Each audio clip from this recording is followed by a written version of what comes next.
Ni mu gihugu cya Kenya duhereye umusirikare w'umuganga muri Kenya arafunzwe rero afungiye ku birindiro by'ingabo ahitwa Nairobi hanyuma gukekwa kurasa umumotari wari utwaye umukobwa we w'imyaka 21 mu masaha y'ijoro. Ishami rishinzwe iperereza ku byaha ryatangaje ko witwa Wycliffe Atendo yarokotse urupfu nyuma yuko arashwe na se w'uyu mukobwa yarahetse kuri moto. Bivuga ko uyu musirikare ashobora kuba yaraketse ko Atendo yaba asambanya umukobwa we. Uyu mumotari ngo yarakuye umukobwa mu rugo iwaba mujyana kugura imiti kuri farumasi amugaruye iwaba ahitwa Syokimau wa hafi ya Machakos. Uyu mukobwa yararimo kwishyura moto nibwo se yasohokanye uburakari bwinshi cyane ashaka kwinjiza ku ngufu umumotari mu nzu byanze ngo nibwo yahise amurasa.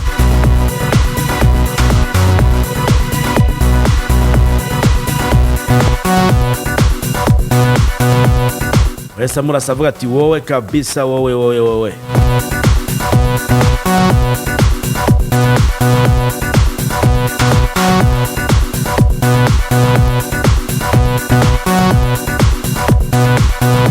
Amukanya ubona gusogongeza gana kubw'inkuru muri Kongo Kinshasa ngo rurageretse hagati ya Kiliziya Gatolika na muramu wa Perezida Felix Tshisekedi. Kiliziya iramushinja ubujura. Nabahagarariye Kiliziya Gatolika ya Kinshasa muri Kongo rero abarashinja muramu wa Perezida Felix Antoine Tshisekedi kwiba ubutaka bwa Kiliziya ibyo basobanura nk'ububandi bwa leta.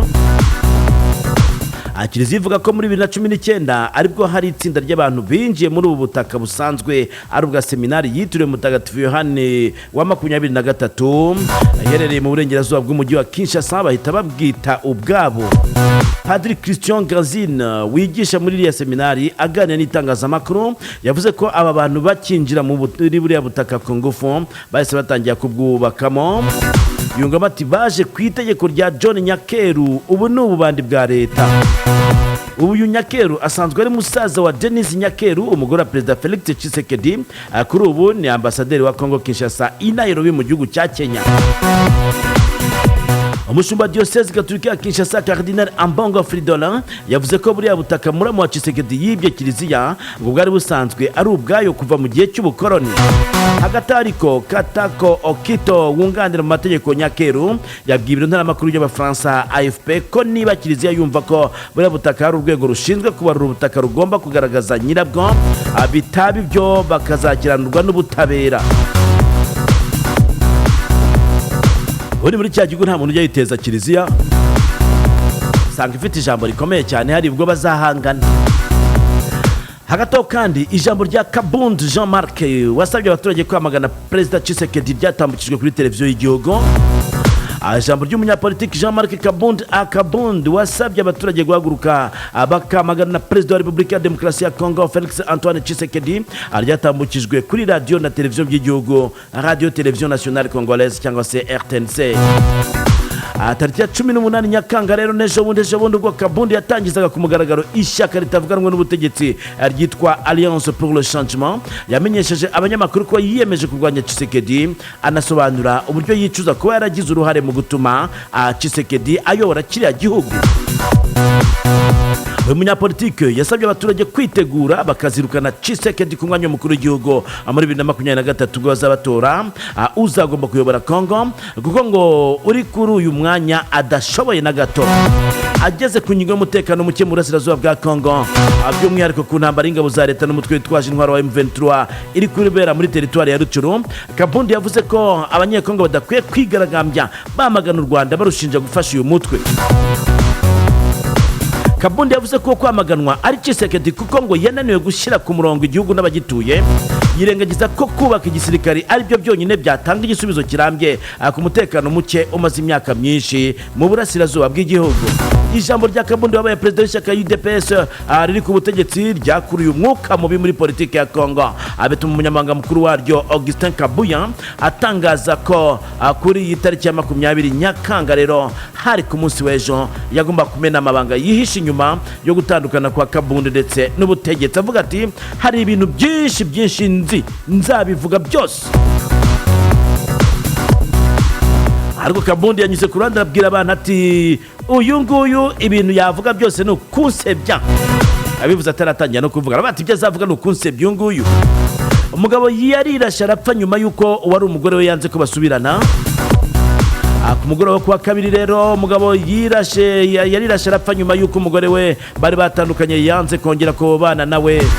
Nyakwigendera batandukanye n'umugore we muri Nzeri umwaka ushize rero yahisemo kumusura iwe mu nyubako zikodeshwa za Hadi mu nzu ya Mutangari hari nyuma ya saa sita kugira ngo amusabe imbabazi kandi amwinginge amugarukire, ariko arabyanga. Polisi yagize iti igihe umugore yanga kumubabarira yakuyemo amasotera arirasa.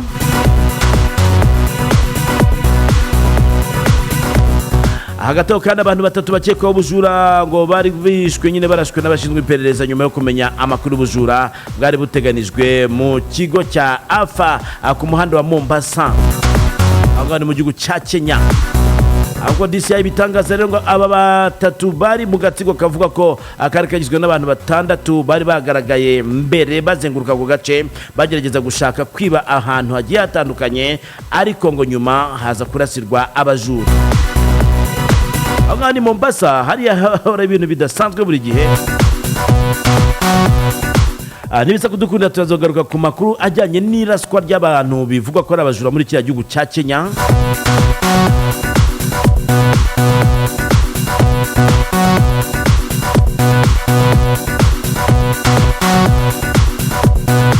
Yishwe n'inkoni yakubiswe ashinjwa gusambanya ku ngufu umukecuru w'imyaka 100.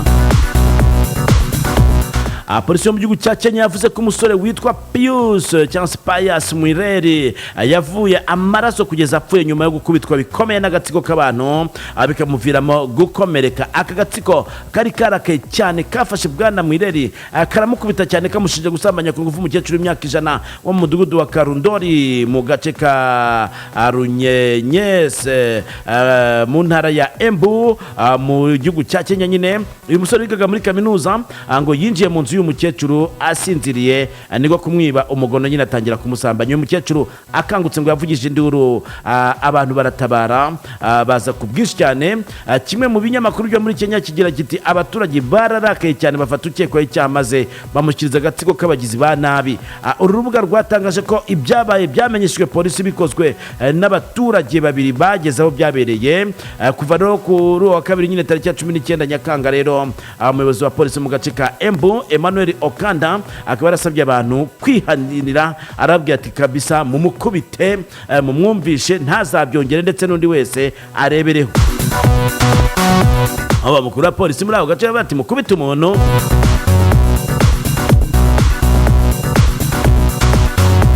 Birangira ashize mu mwuka.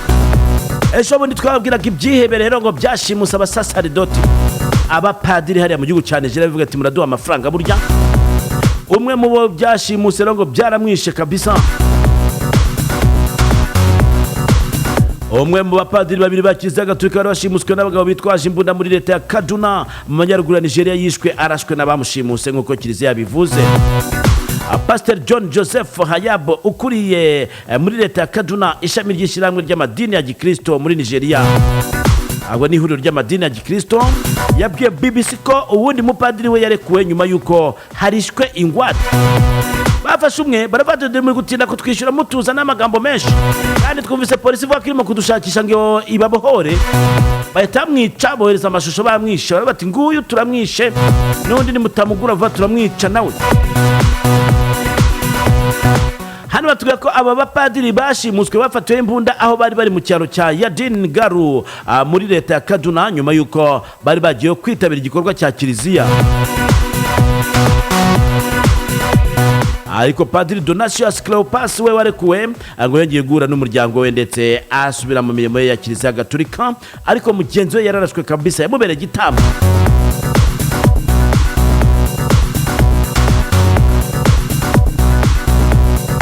Ayo ni amakuru yagiye asohoka mu bitangazamakuru.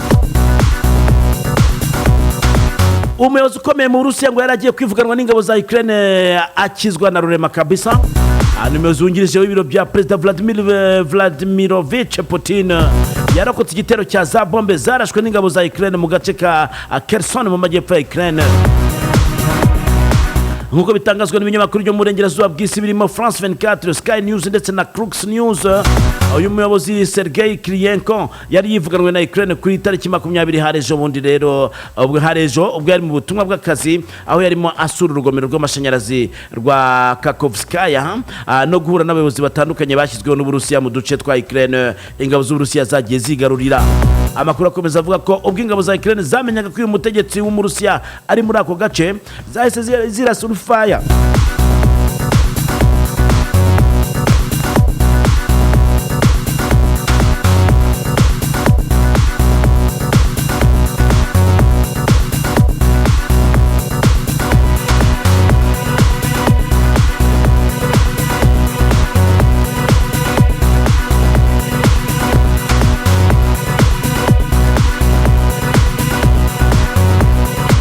Bavuga ko zahise zirasa imvura y'amabombe kabisa zigamije kumuhitana, ariko ngo aza guhita ahungishwa ikitaraganya n'ingabo z'Uburusiya zazimukikije. Ku rundi ruhande ariko ngo ibinyamakuru by'Abarusiya nka RIA Novosti ndetse na TASS byo byatangaje ko bombe zarashwe n'ingabo za Ukraine kuri urwo rugomero, hanyuma gato yuko Sergei Kiryenko ahavuye zerekana ko batigeze barasa agihari.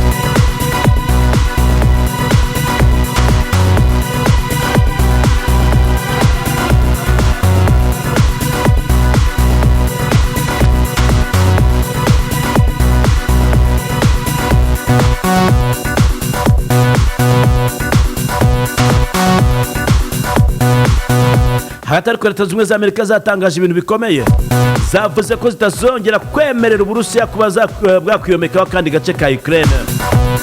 Leta Zunze Ubumwe za Amerika ziratunga agatoki Uburusiya kuba aburi mu mugambi wo gushaka kongera kwiyomekaho ubutaka bwa Ukraine nk'uko bwabikoze muri 2014 ubwo bwiyomekagaho intara ya Crimea. Yitwa John Kirby, ni umuvugizi w'urwego rushinzwe umutekano wa Amerika, yatangaje ko Uburusiya ubu buri kunoza umugambi wo kongera ku nshuro ya kabiri kwiyomekaho uduce twa Ukraine ingabo z'Uburusiya ziri kugenzura kuva bwashoza intambara muri Ukraine kuva ku itariki 24 Gashyantare uyu mwaka. Akomeza avuga ko ubutasi bwa Amerika buri kubona ibimenyetso simusiga ko Uburusiya bugerereye umugambi wabwo wo kongera kwiyomekaho ubundi butaka bwa Ukraine nyuma ya Crimea. Ati ibi bintu ntabwo tuzongera kubyemera kabisa, ariko ikigaragara cyo nyine birakomeje kuko intambara iri guca ibintu hari.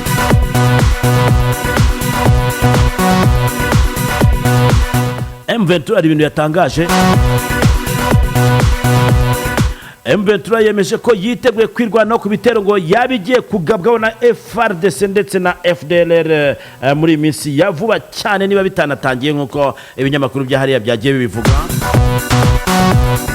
Umutwe wa M23 washinje ingabo za Repubulika Demokarasi ya Kongo ko azifatanije n'imitwe yitwaje intwaro arimo FDLR barimo gutegura ibitero bikomeye cyane kuri uyu mutwe mu gihe wo uri mu bihe byo guhagarika imirwano. Mu itangazo washyize hanze umutwe wa M23 uvuga ko ihuriro rya FARDC, FDLR, Nyatura, PCLS, FPP, AP ndetse na Kabido ngo ryasoje imyiteguro y'intambara yatangiye mu minsi ishize. Bavuze ko ibikoresho ndetse n'abasirikare byamaze kugezwa mu urugamba rubera ku buryo uruhande rwa leta rwiteguye gukomeza imirwano mu gihe muri iki gihugu habura igihe gito ngo hatangire ibikorwa by'amatora. Muri iri tangazo M23 yakomeza igira iti iryo huriro mu buryo bw'agahato riri kukusanya ibiribwa, amafaranga n'ibindi bitandukanye mu bacuruzi n'abaturage mu bice bya Kiwanja, Rucuru, Rubare, Karengera, Rugari no mu duce two hafi aho ngaho twose, ibyo gushyigikira ibikorwa by'ingabo zaryo mu ntambara. Iryo tangazo ryashyizweho umukono n'umuvugizi wa M23 Major Willy Ngoma, arivuga ko uyu mutwe uzirwanaho mu kurinda ibirindiro byawo ibikorwa by'umwanzi bigamije kubyigarurira. Uyu mutwe uvuga ko ukomeje gusaba ibiganiro na guverinoma ya Kongo Kinshasa bigamije guhagarika amakimbirane mu mahoro ndetse no gushyira iherezo ku bwicanyi bukorerwa abaturage. N'ubwicanyi ngo bukorwa na ririya huriro kimwe n'indi mitwe ya ADF, Codecom, Maimai ndetse n'indi isangiye ingengabitekerezo ya jenoside nk'uko Major Willy Ngoma yabishyize muri iri tangazo ndetse akarisinyira avuga ati tuzirwanaho uko bizagenda kose, bazaza ariko tuzirwanaho.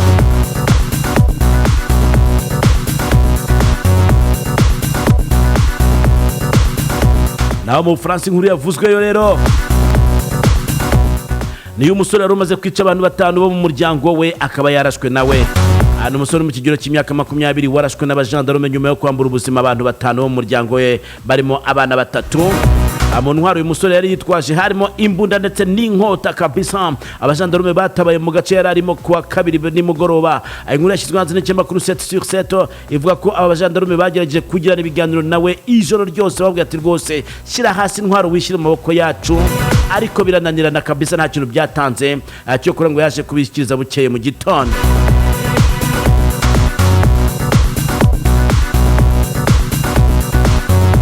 Abantu batanu bishwe nabo mu muryango wari urimo abana badahuje ababyeyi bose. Uyu musore akaba yari umwe muri bo basanzwe bapfiriye mu nzu iherereye muri commune ihana imbibi na Amberieu-Ambiguë, bari basanzwe babamo. Bakaba barigezemo muri Nyakanga 2022 nk'uko byatangajwe na meya wa Douvres Christian Limousin. Abashinzwe umutekano barimo abajandarume n'abatekinisiye bashinzwe ubugenzacyaha bari bazindukiye ahabereye icyaha.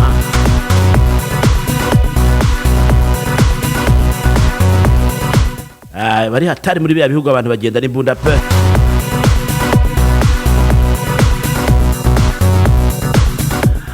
Namwe mu makuru agenda avugwa hirya no hino rero, mugiye kubwira ko abasaga 100 bamaze kuva mu mirwano ishingiye ku moko mu gihugu cya Sudani. Inzego z'ubutegetsi muri leta ya Blue Nile muri burasirazuba bw'amajyepfo zemeshe ko abagera ku 105 rero byemejwe ko bamaze kuva mu mirwano ishingiye ku moko yapfaga ubutaka.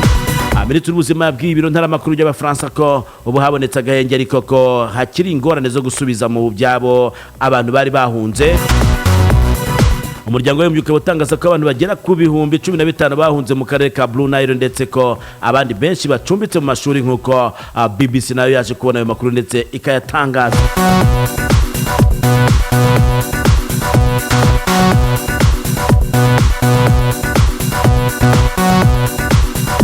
Mu karere ka Rutsiro aravuga inkuru y'umusore wishe se ngo yamuzizaga kugurisha inka nk'uko tubibona ku kinyamakuru gihe.com. Umusore w'imyaka 20 y'amavuko urimo gushakishwa nyuma yo gukekwaho kwica se ufite imyaka 77 amuziza 400 by'amafaranga y'u Rwanda yakuye mu nka yagurishije. Uwo musaza ngo yateganyaga kwifashisha amafaranga agura inka isimbura yagurishije. Ibi byabereye mu karere ka Rutsiro umurenge wa Mushonyi mu kagari ka Rurara mu gitondo cyo ku munsi w'ejo. Umusore akaba yarengereye nyina agiye guhinga ahita anigase akoresha umugozi kugeza ashizemo umwuka. Umunyamabanga nshingwabikorwa w'umurenge wa Mushonyi mwene data Jean Pierre yagize ati nimugoroba yashatse kwiba amafaranga umubyeyi we yari yagurishijemo inka, baramutesha nuko mu gitondo nyine agiye mu murima abasiga mu rugo aramwica. Reka twakira ubutumwa hanyuma rero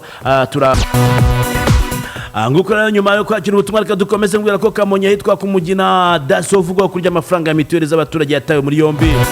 Mbere byari byavuze ko yaburiwe irengero ariko yatawe muri yombi. Ibihumbi bitari munsi ya 200 by'amafaranga y'u Rwanda yari yatanzwe nka ya mituweli z'abaturage niyo bivuga ko yariwe na Daso Mbarushimana Fidele wo mu kagari ka Mugina, umurenge wa Mugina mu karere ka Kamonyi. Inkuru dusoma ku kinyamakuru kinyarwanda.com. Hari nyuma y'imisi ashakishwa yaraza kuboneka rero atabwa muri yombi nk'uko byemejwe n'ubuyobozi bw'uyu murenge. Ndayisaba Jean Pierre Gide umunyamabanga nshingwabikorwa w'umurenge wa Mugina yemereye ikinyamakuru kinyarwanda.com ko uyu Daso Mbarushimana Fidele yafashwe ari mu maboko y'inzego zibishinzwe aho akurikiranwe kurya amafaranga ya mituweli z'abaturage.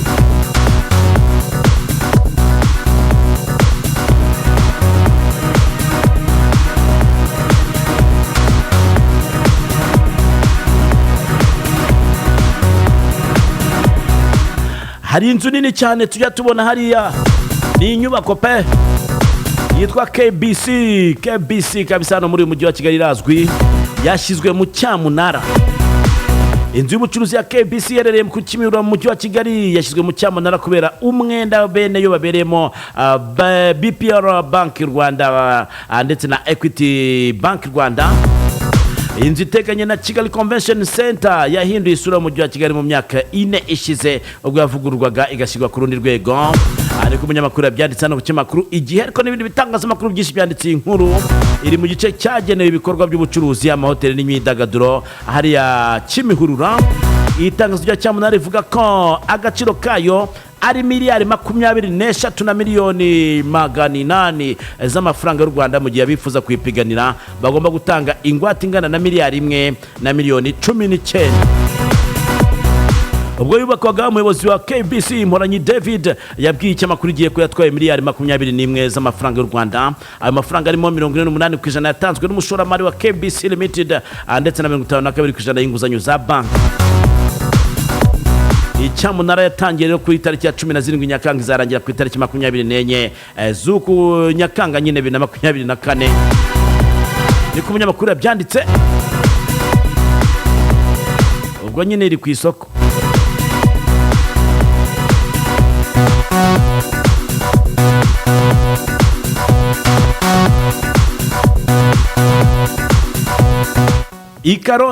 Ikarongi imodoka itwaye abagenzi b'ibizamini bya leta yakoze impanuka ushinzwe uburezi mu karere ahasiga ubuzima.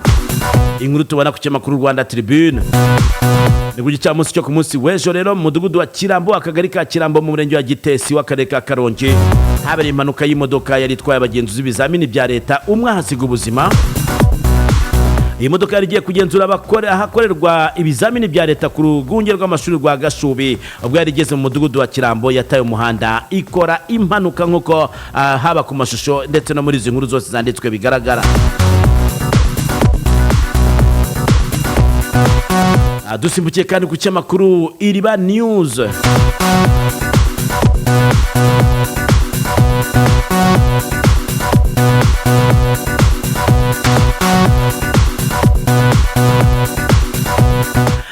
Kuri cyamakuru rero Iriba News akadomo rwa haravuga inkuru y'uko ngo i Rubavu habonetse umurambo umaze iminsi 3 mu kiyaga cya Kivu. Ni mu gitondo cyo ku munsi w'ejo rero tariki 20 Nyakanga mu karere ka Rubavu mu murenge wa Gisenyi ku bufatanye na polisi y'u Rwanda habonetse umurambo w'umusore witwa Nisingizwe Dieu Merci wari ufite imyaka 19 y'amavuko. Umunyamabanga nshingwabikorwa w'umurenge wa Gisenyi Tuyishime Jean Bosco aganira n'iki kinyamakuru yavuze ko koko umurambo nyakwigendera wabonetse, ati nibyo koko umurambo umaze kuboneka, bihangane kandi bakomere, niko abivuga. Nta kindi cyavuzwe rero ku bijyanye n'icyatumye wenda uyu musore apfa.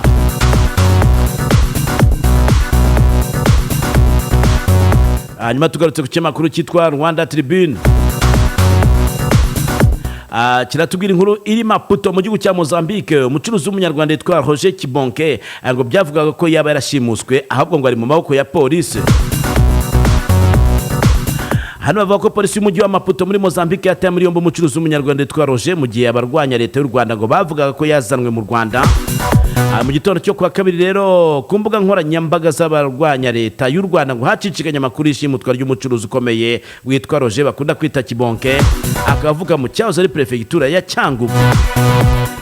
Iki cyamakuru kikavuga ko rero byaje kumenyekana ko yataye muri yombi na polisi ya Maputo hariya muri Mozambique ifite ibyo imukurikiranyeho.